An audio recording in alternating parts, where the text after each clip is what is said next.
Hello ভাইয়া। হ্যাঁ ডামরু বল। আমি তো হারিয়ে গিয়েছি। কোথায় হারিয়ে গিয়েছি? একটা জঙ্গলে হারিয়ে গিয়েছি। কোন জঙ্গল? ভাইয়া এটা তো অনেক বড় জঙ্গল, আমি আসবো কিভাবে? কিন্তু তুই গেলি কিভাবে? আমি তো টোটো করে যাচ্ছিলাম, টোটোলার সঙ্গে আমার ঝগড়া হলো, উনি আমাকে এখানে নামিয়ে দিল।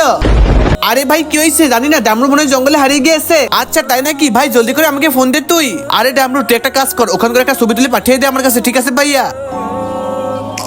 এই তো হয়ে গিয়েছে, ভাইয়ার কাছে পাঠিয়ে দি। আরে ডামরু এটা তো একটা ফাঁকা জঙ্গল, তুই একটা কাজ কর, তুই তো লোকেশন পাঠিয়ে দে আমাদের কাছে। ঠিক আছে ভাইয়া, আমি এখনই পাঠিয়ে দিচ্ছি তোমার কাছে। আবে তুই পাগল হয়ে গিয়েছিস নাকি? ডামরুকে তুই ওখানে থাকতে দে, ওকে জঞ্জালার খেয়ে ফেলুক, সমস্যা নেই তো কোনো। আরে পাগল তো আমি না তুই। ওর তো কিছু হয়ে গেলে জঞ্জালা মালানা তো আমাদেরকে ছাড়বে না, সকল সাজা তো আমাদেরকে পেতে হবে। আচ্ছা তাই নাকি? বন্ধুরা তোমরা সবাই তো আল্লাহ তাআলাকে ভালোবাসো, তাই ভিডিওটা লাইক করে চ্যানেলকে সাবস্ক্রাইব করে দাও, কমেন্টে আল্লাহু আকবার লিখে যাও। আরে ভাই জলদি ফোন দে আমার কাছে। আরে ডামরু বেটা, ও ডামরু বেটা কোথায় তুমি? তুমি কোনো ভয় পেও না, আমরা এখনই আসছি তোমার কাছে, ঠিক আছে ভাইয়া? জলদি করে এসে আমাকে নিয়ে যাও এখান থেকে। আরে ওই তো ডামরুকে তো পাওয়া গেছে। আরে ডামরু বেটা এরকম একলা যাইতে হয় না, ঠিক আছে ভাইয়া? আমি আর কখনোই যাবো না ভাইয়া, একটা লাইক সাবস্ক্রাইব করে দাও।